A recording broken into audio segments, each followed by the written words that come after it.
Thank you so much.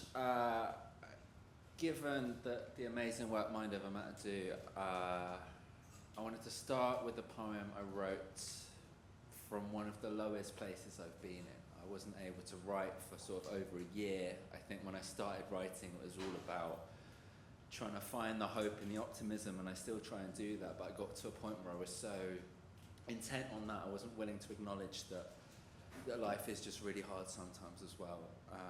And you might be thinking, what was the sort of weighty topic that you felt able to write about for the first time in over a year? And it was, of course, Wellington boots. So this is a poem about wellies. I performed it in a school recently, and they all started giggling, and that was when I learned that wellies sounds like willies, which isn't a problem for most of the poem. I think it is quite clear what I'm going on about. However, with sort of the gift of hindsight, I have learned that the first line in particular could sort of go either way. So that's why I like to just kind of flag in advance, just to be perfectly clear. I love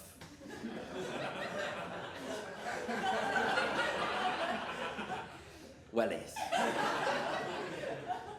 That is a statement of fact. Footwear designed for making a splash. No need for showing off status or cash, no laces or faff, just I like big boots and I cannot allow these babies go back. On first glance as basic as paying your tax, yet that's still more outrageous than Bezos can hack. They are sensible, functional, playful and fab. Put them up against tennis shoes, it's game, set and match. They just do what they do, no overthink to their thunk. All soul and no tongue, like a Tibetan monk. From farmyard through to festival, so grand is their appeal. The only footwear guaranteed to be outstanding in its field. Veteran shoemakers may disagree. I think it's worth a mention. Just a load of old cobblers, so pay them no attention. You could be winging it or wanging it. The welly is the one. If you've got booties on your footies, chances are you're having fun, because any welly-based activity is celebrating life. Don't wear wellies to a funeral. So I might ask you to for mine. They are a statement piece. That statement is, I don't want soggy feet. Beyond that, they can be anything that you want them to be. So to my godson, who's got some or covered in dinosaurs, or my niece who underneath her knees has nothing but unicorns. As you grow older and the world begins to open up to you, you might expect that it's reflected in your choice of welly boot. Well, for the ladies, who are maybe looking for a fun design, I have seen bumblebees or daisies or some multicolored stripes. And for the fellas, if you want to make your mark upon the scene, the options are a fetching black or an incredibly dark green. Because what could be more masculine than blending in with dirt? Like, if you don't see me, you might not see I'm filled with pain and hurt. And if you don't conform to gender norms, simply try ignore them. If you're anything above size 6, you're destined to be boring. Because if they're just going to get muddy, what is the point of even trying? Why have dreams when, just like us, they're only going to end up dying? If you never dip your toe in, there is no concern with Germany's waterproof when you can stop yourself from crying. I mean, God forbid that one might have a form of self-expression. Why not blend in instead with 1 in 8 that have depression? Why be happy when you could be a statistic or a lesson? Why do anything ever if it starts to make you question? If we protect ourselves from all those risky things emotions do, it can be easy to forget that joy is an emotion too. And so is grief, so is heartbreak, so is happiness and rage. So there's this whole spectrum that we miss out on if we don't engage, and I am angry. And I've tried very hard to hold it in. And I am lonely. And I have tried very hard to hold it in, and I am tired. And I've tried very hard to hold it in, but we are not wellies made with an impermeable skin. You see, it did not do me good. Stood in a field of deepest green. And it's a basic human need to simply feel like you've been seen. And so even if this world insists it's safer to be duller, I'd rather take that risk and live life playfully in colour. Sure enough, last Christmas morning, wrapped up underneath the tree, a pair of size 10 welly boots as bright and yellow as can be. They bring a whole new meaning to saving up for a rainy day, because if the skies are grey, be walking on sunshine either way. And when it's messy and it's muddy, and I don't know where to begin. I'd still rather be out in the rain than trying to rein it in. And if I ever go on Dragon's Den, this poem is my pitch. But until then, next time you'll see me as I'm climbing out that ditch.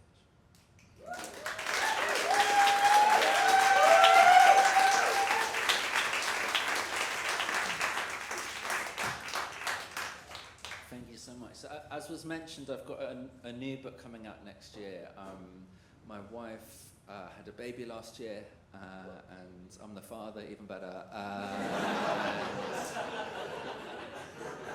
Those early days in particular felt so sort of intense all of the time that I tried to make a note of it as it went on, just so that I wouldn't forget it. But this became almost a kind of daily practice of getting to the end of the day and trying to crystallize something that had happened, another way that my world had been changed. And what this ended up being was this collection of 100 poems from the first 100 days of my son's life. So if it's okay with you, thank you. You've not heard them yet, but I will try and live up to that. So I'll share some of them with you, and I'll just give you the number, which is the day that it happened, and then any extra context if it needs it. Day 6. The only 3 pieces of parenting advice I feel qualified to give. 1. Do what you can to have a daily hug with just you and your partner. If you don't have a partner, anyone will do. It will be harder than you think without your baby to begin with, but will become more vital than you could ever know. 2. Have your baby just before the Olympics. 3. The day you have a panic attack, start a WhatsApp group with 3 of your oldest friends, preferably ones who are as involved as you want to be. Tell them how hard you are finding it. Find out how hard they found it too. How hard they are still finding it. How much they are still loving it. Discover you are not the first to have curled up in a ball crying, wishing there was more that you could do. Nor will you be the first to try and cut your baby's nails and accidentally chop off the end of their finger. Over time, this will become a place of despair and delight, of vulnerability and wisdom, of solidarity, encouragement, and pictures of each other's kitchens. 2 out of 3 of these men will become godfathers to your child. The other will learn not to take it personally. Once you have opened up the floodgates to a lifetime of support, you can reward yourself by having your daily hug. 23. I'm almost certain that you are crying because you are hungry. I offer you the bottle and I can 100% confirm that you are crying because a plastic teat is being thrust into your face. I'm told it is best to offer it to you before you are distressed, which I am nailing. By which I mean every time I try to offer it, you become distressed immediately afterwards. We both know that you just want your mum, but we were hoping to give her a break, and we will keep hoping because what is the alternative? I do think that you would love it if you tried it. But people said the same to me about Dungeons and Dragons. So I do also understand your hesitation. I vowed to give it one last go before calling it a day, and either the angle or the lighting or the timing must have changed because you take it, and in that moment I am happier than the day that you were born. I am no longer simply a buffer zone delaying the inevitable. Now everything is possible. I have all of the tools that I need. I am the milkman. I am super dad. I am your sustenance provider. I messaged your mum to say she may as well book a spa weekend. I can take it from here. We managed to stay out for twice as long as ever before. You've not just given your mum a break, you have given your dad a breakthrough. I take you to a cafe for an iced latte to celebrate. 2 perfectly contented, milky boys. 30. You are now older than a free trial on Amazon Prime. I've decided I would like to keep you for the rest of time. 37. Your eyes remain open for bigger stretches now. No longer in a constant state of either sleeping or wishing that you were. You can spend hours on end just looking around, taking it all in. A book says soon you will be awake for long enough that you might cry from boredom. As if I wasn't self-conscious enough about my conversational skill. And yet how can you be bored? When you are seeing so much for the first time, all of the time.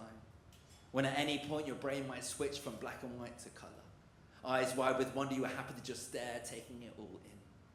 How can you be bored when the sky is so big, when the wall is so interesting, when people are so interested? When I've placed a picture of a penguin so close to your face, it must be like sitting front row at the IMAX. How can you be bored when the day is so bright, when the road is so bumpy, when you have an award-winning entertainer for a father? And you have just gone through a tunnel for the first time and do not yet know what a bird is when lying on your tummy counts as exercise. How can you be bored when this existence is so utterly enthralling? When this world holds so much wonder, when it is enough to simply look around, taking it all in. And when your eyes finally close and you are heavy on my chest. I want to take a photo, but I am too afraid to wake you, so decide that the rest of the world can wait. Because how can I be bored when you are here and you are everything? It is enough to simply sit and stare, taking it all in. 41. I messaged Dave, why do people say I cry myself to sleep like it's a bad thing when you've literally stopped crying and gone to sleep? He messages back, are you okay? I say, yeah, of course, I was talking about you and not me. We're reading it back now, I can see how it comes across. 44, the 6-week checkup. The GP says you are 3 centimeters off the record for the longest baby. I do not know if he means local, national, or world. I do know you are currently the longest you have ever been and remain very proud of you regardless. You have jumped up from the 25th to the 75th percentile in weight. Next week you'll have gone back down to the 25th again in a phenomenon the health visitor will describe as the GP weighing you wrong. To test your reflexes, he drops you and then catches you again. You start crying, he seems pleased and then passes you back to me. Nobody I've spoken to since had this happen at their appointments. He asks your mum how she is doing. She says, fine, there are no further questions. He does not ask you how you are doing. All he says to me is, he's been crying this whole time. You haven't been able to console him. What is wrong with you? And he laughs. And it is a kind laugh. And I am able to laugh too. Because surely he wouldn't have made that joke if it was true. 86. How do I begin to explain a horse?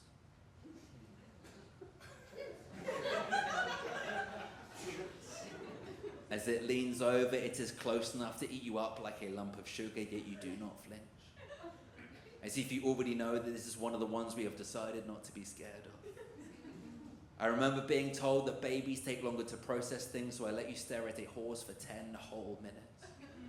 Which means I stare at a horse for 10 whole minutes, and the horse stares back. There is an unspoken understanding between you, in part because you both hold such a deep-rooted peace, within it the potential to absolutely kick off at any moment. Its face is bigger than your entire being. For all you know, this is the only horse in the world. Wait until you find out that some use roads and wear clothes and have jobs in law enforcement. But the best ones are the ones that are mostly naked and unemployed, just like you. We come across a dog on the way home, and you could not care less, and I get it, because let's be honest, what is a dog if not just a worse horse? One day I will show you a goat and a deer and even a puffin for the first time, which in a way are all horses of their own. And in another much more real way are nothing at all like horses. And there will come a point when you have to introduce me to something from your world, and I will be amazed. And you will be amazed at how long it takes me to understand. But nothing could beat the time we stared at a horse for 10 whole minutes, and the horse stared back. Thank you. And then the last one, this is from day 99, and it's called Tender, which is what I've named the book after. A study has shown testosterone levels drop significantly in new fathers, particularly ones who are spending more time with their children. I am crying on a train at 9 a.m. watching the Lego Movie 2. This was 3 years before you were born.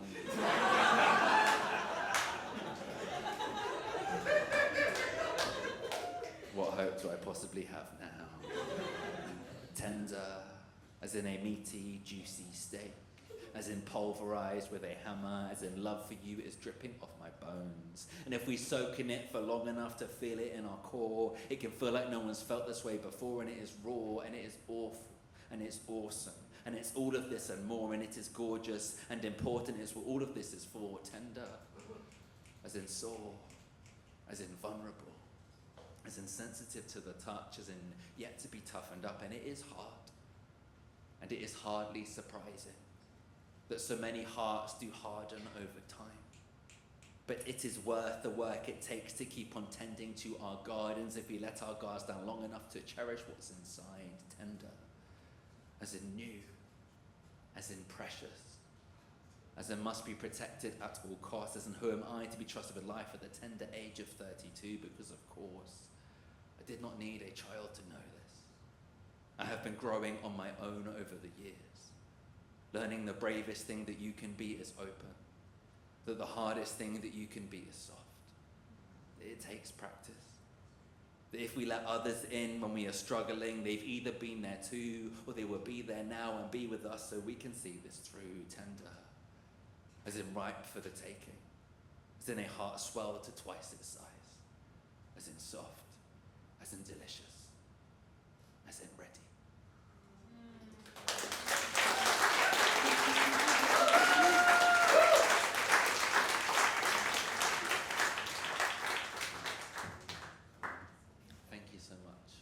So yeah, that book will be out next year. I've got some postcards with details on it.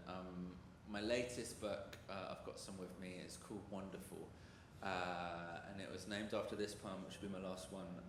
And this is the first poem I wrote when I found out that my wife was pregnant. It hadn't been a straightforward journey for us to get there by any means. And I was trying to think, what possible advice could I give to anyone upon entering this kind of glorious, messy, fragile, complicated world? And as I mentioned before, I used to try and just focus on the goods, but for me it's not only about acknowledging the light and the dark, it is about trying to share that with other people. That is what Mind Over Matters about, that's what nights like this are about, because I think when we share in the joyful parts of life, they become so much more joyful, but if we're brave enough to share in the heavy parts too, they become so much more bearable as well. So this is to myself as much as anything, and it's also for my son.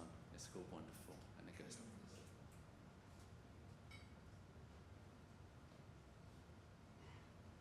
May you always picture where you are as where you're meant to be. May you take in your surroundings like you visited especially. We all end up in the soil eventually. So may you carry such goodness that it nourishes for centuries. May you see life as a show, and may the entry fee be empathy, sat front row with an empty seat for friends in need. And when you're on form, be generous and spread that energy. And when you're not sure, be gentle with yourself and don't forget to breathe. You need not be defined by your many feet. You are not a centipede. There is a joy in doing some things terribly. May you share bruise and bruises, and may you do this tenderly. You are the most improved you there has ever been. Of all the words you'll ever hear, remember these. Life is too short to eat celery. Life is too long to feed jealousy. And life is likely just the right length to need therapy. May you be seriously silly. May you be wickedly kind. May you be brilliantly dumb sometimes and yet stupidly bright. May you certainly have doubts. May your weirdness be the norm. May the coolest thing about you be your warmth. May you be powerfully vulnerable, or at least mightily soft. May you be a contradiction and yet at the same time not. And whether you are any, none, or all of the above all, may you know that you are loved. May you understand that it's okay to change your mind. And thank you in advance for all the ways you're changing mine. May you always make room for playfulness. It may just save your life. And trust whatever makes your heart grow cannot be a waste of time. It may not make you money. It may not even make sense. But if it makes you happy, it is worth it in the end. And it is worth it at the time. And it deserves your very best. You were never too busy to catch your breath. Just as you cannot be in traffic without being in traffic. Life is not something that you are stuck in while it happens. There is more in you than you can possibly imagine. The very fact that you exist makes everything a bit more magic. And when it all feels too much, and there is little you can do, may you still see the best in people, and may people include you. May one thing match the gravity of all you've ever done. This wonderful reality. The best is yet